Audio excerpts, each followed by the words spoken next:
जम्मू कश्मीर के एनएचएम के एम्प्लॉयज के साथ ये ज्यादती क्यों होती आ रही है। आज इन लोगों के साथ एम्प्लॉयमेंट के नाम पे मजाक किया जा रहा है। जहां सेम ड्यूटी एक परमानेंट एम्प्लॉय दे रहा है, वहीं पे सेम ड्यूटी जो एनएचएम के एम्प्लॉयज दे रहे हैं, तो फिर सैलरीज के अंदर भेदभाव क्यों। लेकिन अब तो सवाल ये उठते हैं कि इन लोगों के लिए रेगुलाइजेशन की पॉलिसी क्यों नहीं बनाएगी। आदाब दोस्तों, मैं रिजवान खान बुराक। आज हम बात करेंगे नेशनल हेल्थ मिशन की। जम्मू कश्मीर में नेशनल हेल्थ मिशन की वर्किंग की और उनके एम्प्लॉयज के साथ जो डिस्क्रिमिनेशन होता है, ज्यादती होती है, उसके ऊपर बात करेंगे। तो दोस्तों शुरू करते हैं। नेशनल हेल्थ मिशन, ये पहले नेशनल रूरल हेल्थ मिशन था, NRHM। 12 अप्रैल 2005 में नेशनल रूरल हेल्थ मिशन को लॉन्च किया गया, NRHM स्कीम को। और ये स्कीम इसलिए बनाई गई थी कि बहुत सारी आउटरीच की जाए, जैसे रूरल एरियाज में, खासकर रूरल जो स्टेट्स थी, जो ऐसी स्टेट्स जो हिली एरियाज थे, रूरल एरियाज तक हेल्थ की जो फैसिलिटीज हैं उनको पहुंचाया जाए। खासकर प्रेग्नेंट लेडीज, बच्चे और बुजुर्गों को मद्देनजर रख के इस स्कीम को बनाया गया, ताकि हेल्थ सेक्टर में ज्यादा से ज्यादा आउटरीच हो सके और मैक्सिमम ट्रीटमेंट के लोगों की जानों को बचाया जा सके। 2013 तक काफी कामयाब होती है ये स्कीम। उस वक्त एक नेशनल अर्बन हेल्थ मिशन भी बनाया जाता है। तब दो स्कीम्स हो जाती हैं। इन दोनों स्कीमों को हेड करने के लिए इन दोनों को मर्ज कर दिया जाता है, इन दोनों को नेशनल हेल्थ मिशन बना दिया जाता है। जो नेशनल हेल्थ मिशन की कामयाबियों के साथ साथ इसमें नंबर ऑफ एम्प्लॉयज बढ़ते रहे, नंबर ऑफ एम्प्लॉयज के साथ नंबर ऑफ ग्रीवेंसेस बढ़ती गई, और आज की डेट में पूरे हिंदुस्तान में 65 to 70% जो मुलाजिम है हेल्थ सेक्टर में, वो नेशनल हेल्थ मिशन के तहत लगे होते हैं। जम्मू और कश्मीर में जो एनएचएम के एम्प्लॉयज हैं उनके साथ जो डिस्क्रिमिनेशन होता है उसके ऊपर बात करते हैं। ये डिस्क्रिमिनेशन काफी अरसे से चलता आ रहा है और इसके जो एम्प्लॉयज ने काफी बार स्ट्राइक्स की, हंगर स्ट्राइक्स, प्रोटेस्ट, और बहुत बार आवाज उठाने की कोशिश की। सबसे बड़ी ज्यादती वो सैलरी को लेके है। जहां सुप्रीम कोर्ट ऑफ इंडिया का ऑर्डर है कि इक्वल वर्क इक्वल पे, वो चीज जम्मू कश्मीर के अंदर लागू नहीं होती है, क्योंकि एनएचएम के लोगों का मानना है कि उनके साथ ये ज्यादती हो रही है और सुप्रीम कोर्ट के ऑर्डर की वायलेशन हो रही है। अगर हम एग्जांपल दें एक पैरामेडिकल के स्टाफ की, एक पैरामेडिकल एम्प्लॉय जो स्टेट गवर्नमेंट या यूटी गवर्नमेंट के अंडर आता है, उसकी सैलरी 50,000 रुपीज पर मंथ से अबव आती है अप्रोक्सीमेटली। वहीं पे एक एनएचएम के एम्प्लॉय की सैलरी जो पैरामेडिकल है, सेम ग्रेड पे सेम काम करता है, और उसकी सैलरी जो है वो 15 से 16,000 रुपए दी जाती है। अगर हम बात करें सैलरीज इनकी जो है रेगुलर बेसिस पे अभी नहीं आती हैं। इनकी सैलरीज जो है वो आफ्टर 3 मंथ 4 मंथ उनके अकाउंट में क्रेडिट की जाती है। टाइमली उन लोगों को जो है वो सैलरी भी नहीं दी जाती है। एनएचएम स्कीम के तहत जो लगे हुए डॉक्टर्स हैं उनकी सैलरी 35 से 40,000 है, और परमानेंट एम्प्लॉयज जो स्टेट और यूटी गवर्नमेंट के अंडर आते हैं उन लोगों की सैलरी लाख और 1.25 लाख रुपए है। वहीं पे अगर हम बात करें इन लोगों की जॉब सिक्योरिटी की या फिर रेगुलाइजेशन की पॉलिसी की, गवर्नमेंट ने आज तक जम्मू कश्मीर के अंदर एनएचएम के एम्प्लॉयज के लिए कोई भी रेगुलाइजेशन का क्राइटेरिया नहीं बनाया, कोई भी पॉलिसी नहीं बनाई है। इन लोगों ने बहुत बार कोशिश की कि इनकी इस आवाज को, इनके साथ जो होने वाले डिस्क्रिमिनेशन को सेंट्रल गवर्नमेंट, मरकजी हुकूमत तक पहुंचाने की कोशिश की जाए, स्टेट और या यूटी के जो एडमिनिस्ट्रेटर्स हैं उन तक ये बात पहुंचाने की कोशिश की, लेकिन रिजल्ट्स में इनके लिए ना तो कोई जॉब पॉलिसी बनी, ना कोई रेगुलाइजेशन की कोई पॉलिसी बनी। इसके साथ साथ इन लोगों को कोई सोशल बेनिफिट्स भी नहीं दिए जा रहे थे। सोशल बेनिफिट्स में जैसे ना तो इनको कोई लाइफ का इंश्योरेंस है, ना इन लोगों के लिए कोई हेल्थ का इंश्योरेंस है, और उसके साथ साथ ही मैं आप लोगों को एक बात और वाज़ेह तौर पे बताना चाहूंगा कि एनएचएम के जितने भी एम्प्लॉयज जो जम्मू कश्मीर में हैं उनमें से सिर्फ 20 से 25% लोगों के ईपीएफ है, एम्प्लॉयमेंट प्रोविडेंट फंड, जो है हर महीने काटा जाता है। बाकी लोगों का ईपीएफ भी नहीं काटा जाता है। उससे भी बड़ी हैरान करने वाली बात यह है कि इसको जम्मू कश्मीर यूटी में नेशनल हेल्थ मिशन के एम्प्लॉयज को आज तक इग्नोर क्यों किया गया।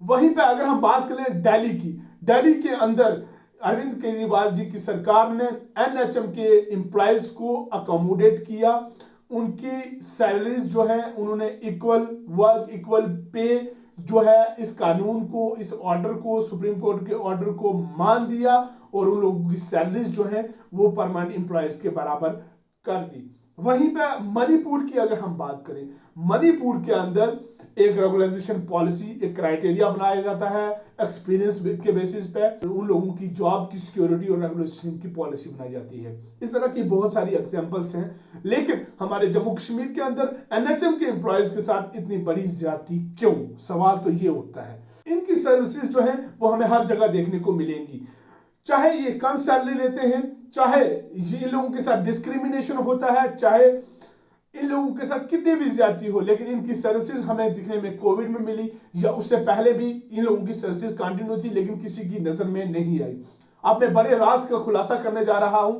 इन लोगों की जो सर्विसेज हैं, चाहे वो वैक्सीनेशन को लेकर बात हो, या फिर आप कोविड टेस्टिंग की बात करें, या फिर अगर आप बात करते हैं जीएमसीज की, पीएचसीज की, डिस्ट्रिक्ट हॉस्पिटल्स की, या फिर सुपर स्पेशलिटी हॉस्पिटल्स की, हेल्थ सेक्टर के अंदर जम्मू कश्मीर में मोर देन 65% टू 80% आपको जितने भी एम्प्लॉयज मिलेंगे वो एनएचएम के तहत लगे हुए हैं। जब रिवार्ड्स और रिकॉग्निशन की बात आती है, जहां हम बात करेंगे 4 बार जम्मू कश्मीर जो है हिंदुस्तान में नंबर 1 पे आया हेल्थ सेक्टर में, हेल्थ की सर्विसेज में, तो वो सारी सर्विसेज तो इन लोगों ने दी थी। लेकिन जब रिवार्ड्स और रिकॉग्निशन मिले वो सिर्फ परमानेंट एम्प्लॉयज को मिले और इन लोगों को बिल्कुल भी अकोमोडेट कहीं नहीं किया गया। उसके बाद साथ साथ में ही बात करूं कोविड में जो इंसेंटिव्स आए, आप देखिए कोविड में मैक्सिमम जो एनएचएम के लोगों ने कंट्रीब्यूट किया जम्मू कश्मीर के अंदर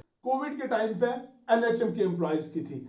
और जब इंसेंटिव्स की बात आई तो इंसेंटिव सिर्फ 10-15% को एनएचएम के एम्प्लॉयज को मिलता है, बाकी वालों को कोई इंसेंटिव नहीं मिलता है। और ऐसा नहीं है कि इन लोगों ने अपनी आवाज बुलंद नहीं की, इन लोगों ने अपनी आवाज बुलंद की, एक बार हंगर स्ट्राइक की इन लोगों ने, और उसका रिजल्ट जो है उनको बड़ा बेहतरीन मिला। इन लोगों को टर्मिनेट होते होते बचे ये लोग। इन लोगों ने अपने 300 लोगों को सस्पेंड करवा दिया, और गवर्नमेंट ने सस्पेंड इसलिए किया कि आप लोग अपना हक क्यों मांग रहे हो, आपने हंगर स्ट्राइक क्यों की, आप लोगों की वजह से हेल्थ डिपार्टमेंट का बहुत ज्यादा नुकसान हुआ। इस तरह के इल्जाम लगा के 300 लोगों को सस्पेंड कर दिया जाता है, जिसमें अप्रोक्सीमेटली 250 लोग जम्मू प्रोविंस के थे और approximately 50 employ from Kashmir valley. और इन लोगों की 3 से 6 महीने तक की सैलरीज काट लेती हैं और 6 मंथ के लिए सस्पेंड कर दिया जाता है।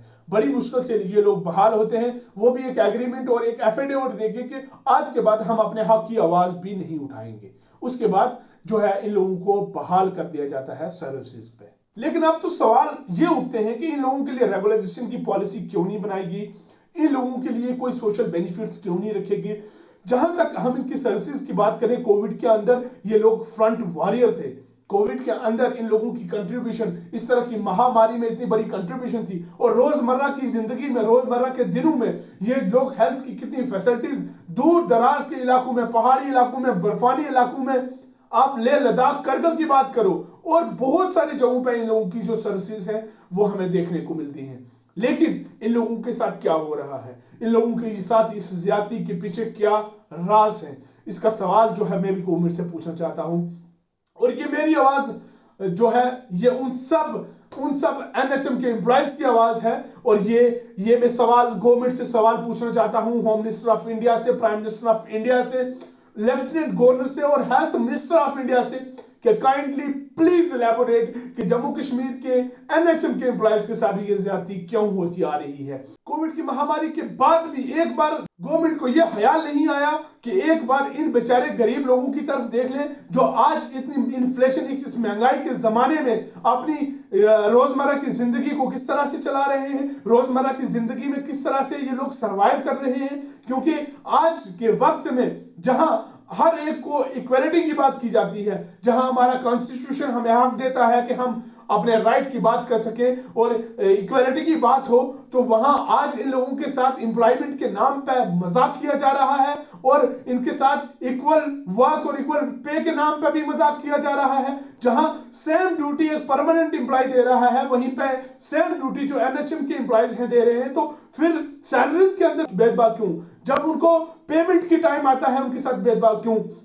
और यहां तक मैंने सुनने में आया है कि इन लोगों के साथ एक्स्ट्रा ड्यूटीज इनको असाइन कर दी जाती हैं, क्योंकि इनको करनी पड़ती हैं, इनको एज अ कंट्रेक्चुअल ट्रीट किया जाता है और बहुत सारी इस तरह की ज्यादतियां होती हैं। इन लोगों को सैलरीज भी निकलवाने के लिए जो है क्लर्क्स को जो है अकोमोडेट करना पड़ता है ताकि वो लोग इनकी सैलरीज जो है रिलीज करवाएं जल्दी से जल्दी। आप मुझे बताइए कि इस तरह की हालात में जो है इन लोगों ने काम किया, जो कोविड की चाहे महामारी हो चाहे और, क्योंकि बीमारी तो बीमारी होती है, ये मरीजों के साथ रहते हैं दिन रात। इन लोगों की सर्विसेज जो है वो ह्यूमैनिटी के लिए, इंसानियत के लिए सर्व की जाती हैं। और जब इन लोगों को अकोमोडेट करने की बात आती है, इन लोगों की सैलरीज की बात आती है, इन लोगों की पे की बात आती है, तब गवर्नमेंट का रवैया बदल जाता है। और as the government, home minister of India, prime minister of India और मिनिस्ट्री जो हेल्थ मिनिस्ट्री है, मैं सबको एक रिक्वेस्ट करना चाहता हूं कि इन बेचारों के बारे में सोचा जाए। इन लोगों को भी कहीं ना कहीं किसी तरह से अकोमोडेट किया जाए, इनके लोगों के लिए रेगुलाइजेशन की पॉलिसी बनाई जाए, सोशल बेनिफिट्स दिए जाए इन लोगों को, और इन लोगों को भी इक्वल वर्क और इक्वल पे का बेनिफिट दिया जाए। ये ज्यादती इनके साथ ना हो। मेरी एक दरख्वास्त है आप लोगों से कि इस वीडियो को शेयर करेंगे ताकि हायर अथॉरिटी तक पहुंच सके। और बहुत बहुत शुक्रिया इस वीडियो को देखने के लिए। Thank you so much.